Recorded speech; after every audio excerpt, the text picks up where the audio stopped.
इसमें हम लोग कवर करेंगे क्लास 9th का एनसीईआरटी का जो सरफेस एरियाज एंड वॉल्यूम है उस चैप्टर का एक्सरसाइज 13.1। ठीक है, 1 बाय 1 क्वेश्चन हम लोग एनसीईआरटी का लेंगे। उसमें पहला क्वेश्चन है आपका, कह रहा है कि a plastic box 1.5 metre long, 1.25 metre wide and 65 centimetre deep.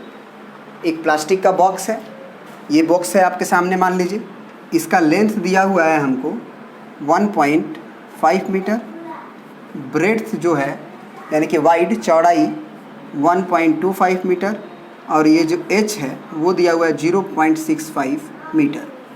क्योंकि एक्चुअली ये सेंटीमीटर में और सारी क्वांटिटी मीटर में है, तो एक बात याद रखिएगा, कभी भी क्वेश्चन बनाइए सारे यूनिट या तो सेंटीमीटर में कन्वर्ट करिए या मीटर में, मतलब कि एक ही यूनिट में सारा यूनिट को कन्वर्ट कर दीजिएगा, तब क्वेश्चन इजी बनेगा। ठीक है, तो इसीलिए हमने क्या किया कि मीटर में इसको कन्वर्ट कर दिया। इज़ टू बी मेड, बनाना है हमें।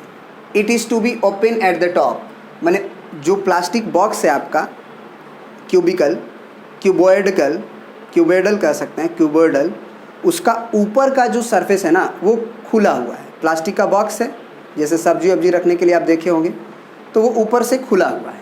ठीक है, डिटरमाइन, फिर बोल रहा है कि ignoring the thickness of the plastic. Plastic कभी कभी मोटा भी होता है ना, अगर मोटा होगा तो कुछ ऊपर का सरफेस दिखाई दे देगा ना, ऐसे करके, है ना, मोटा होगा, इधर मोटा, इधर मोटा, इधर मोटा, खुला हुआ हो लेकिन मोटा हो तो ऊपर का सरफेस दिखाई दे देगा। तो उसको बोल रहा है कि उसको कंसीडर नहीं करना है, वो बहुत समझ लीजिए कि पतला है, उसको इग्नोर करिए। Ignoring the thickness of the plastic sheet, determine the area of the sheet required for making the box. इस बॉक्स को बनाने के लिए कितना एरिया की ज़रूरत है हमें, एरिया ऑफ द सीट का कितना एरिया का रिक्वायरमेंट है। आप सोचिए, आपको फ्रंट चाहिए, बैक चाहिए, राइट चाहिए, लेफ़्ट चाहिए और बॉटम चाहिए, ऊपर से खुला हुआ है। तो ऊपर का जो डायमेंशन है अगर वो ध्यान दिया जाए तो वो L है और ये B है, ये B ही है, तो ये B और ये B।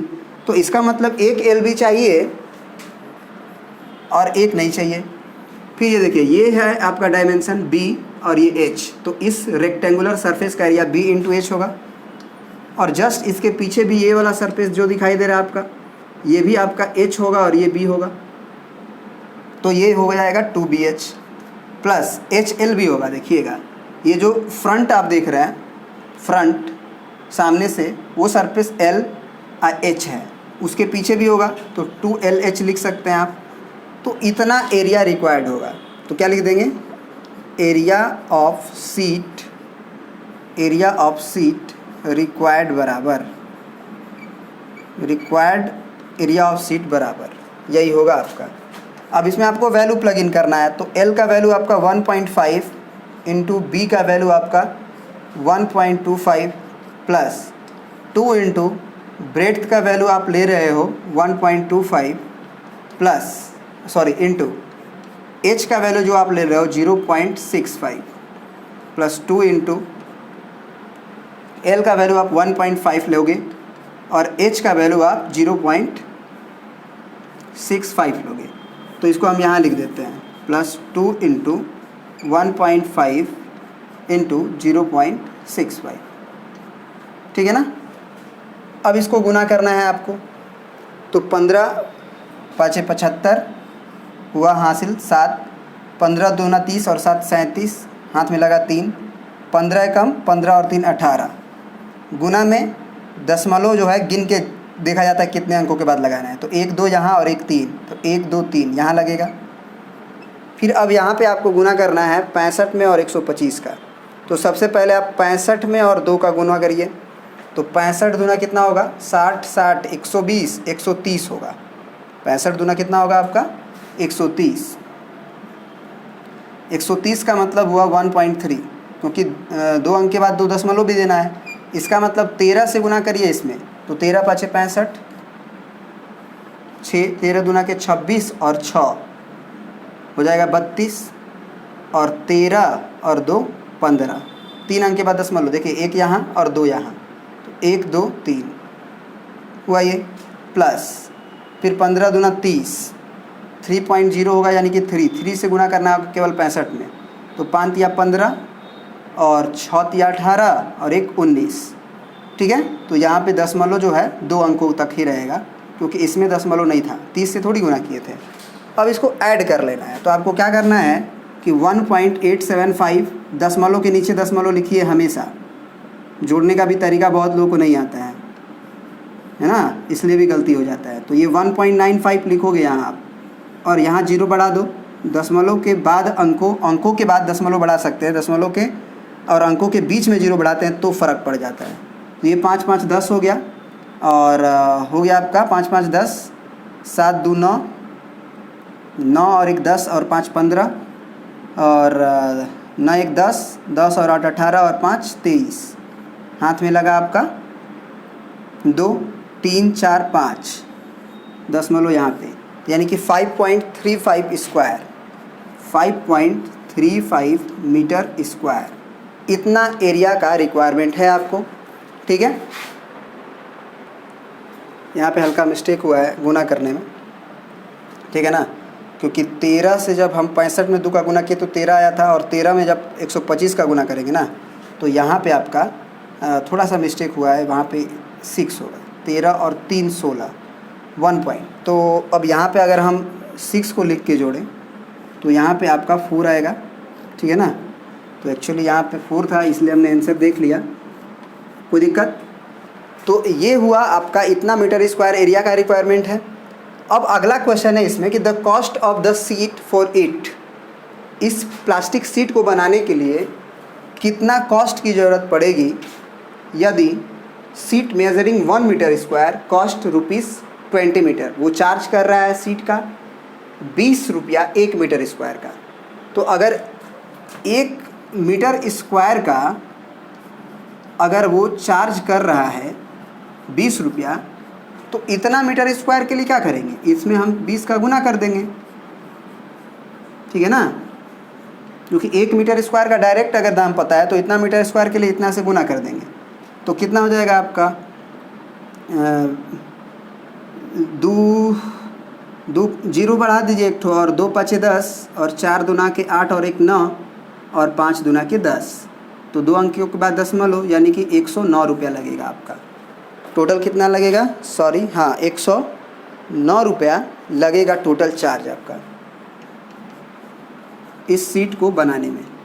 ठीक है ना, तो इस बात का इसमें ध्यान रखना था कि ऊपर वाला सीट को प्लास्टिक सीट का रिक्वायरमेंट नहीं था, वो ओपन था। अब नेक्स्ट क्वेश्चन पे आते हैं।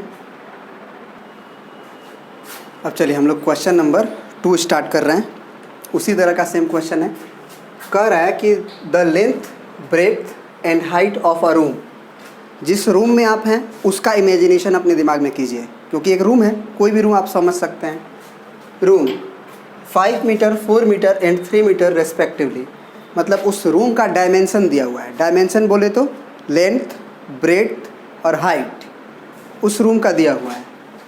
Find the cost of the white washing the walls of the room and the selling at the rate of Rs 7.50 पर मीटर स्क्वायर। कह रहा है कि कॉस्ट निकालिए वाइट वॉशिंग द वॉल्स। आप पेंट करते हैं ना घर का दीवारों को, लेफ़्ट राइट फ्रंट बैक, क्या फर्श को भी पेंट करते हो? नहीं करते हो, है ना, टॉप को करते हो। तो कह रहा है कि अगर आपको चारों दीवारों को और टॉप को वाइट वॉशिंग करना है, मतलब सफ़ेद रंग का चूना करना है, और 1 मीटर स्क्वायर का दाम वो वॉश करने वाला ले रहा है ₹7.50, ठीक है, यानी 7.5 रुपये ले रहा है। तो टोटल कॉस्ट कितना लगेगा? फिर वही कहानी, एक रूम आप बना लीजिए, या मन में भी आप बना सकते हैं पिक्चर को, वैसे तो हम यहाँ भी बना रहे हैं। एक पिक्चर हम अगर आपके सामने ये बना के तैयार कर दिए, मान लीजिए, तो अभी जो है आपको उस समय क्या करना था कि बॉटम जो था आपका वो आपको क्या नहीं करना था, टॉप नहीं देखना था, अभी बॉटम नहीं देखना है। तो कहानी तो बिल्कुल सेम है, क्योंकि टॉप और बॉटम का डायमेंशन तो L/B ही होता है, L/B ही होता है ना। ऊपर भी तो ये L होगा, ये B ही होगा, है ना, ये लेंथ और ये ब्रेड्थ। तो बस इसी को हटाना है, तो हम क्या लिख देंगे कि डायरेक्ट पहले तो लिखेंगे कि एरिया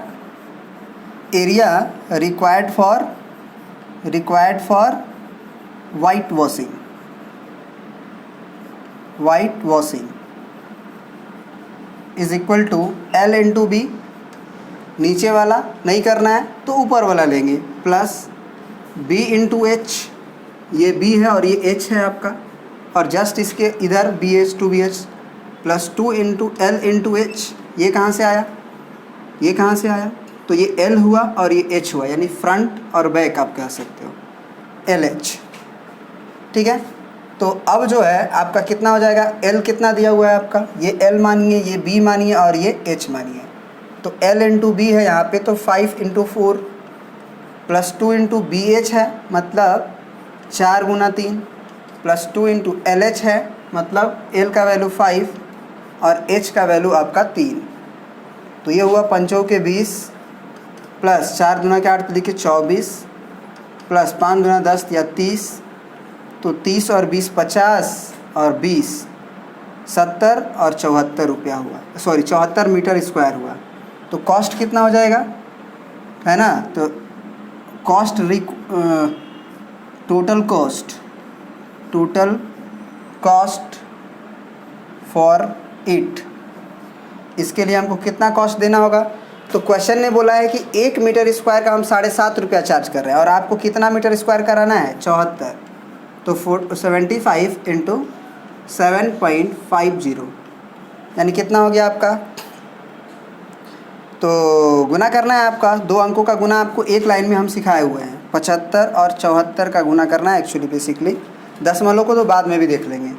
तो ये बताया गया है, तो 5 के 20 कैरी हुआ 2, 7 चौके 28 और 7 पचे 35, तो 35 और 28 और 2 सबको जोड़ना है, तो 28 2 30 30 60 और 5 65, हाथ में लगा 6, 7 7 49 और 6 55।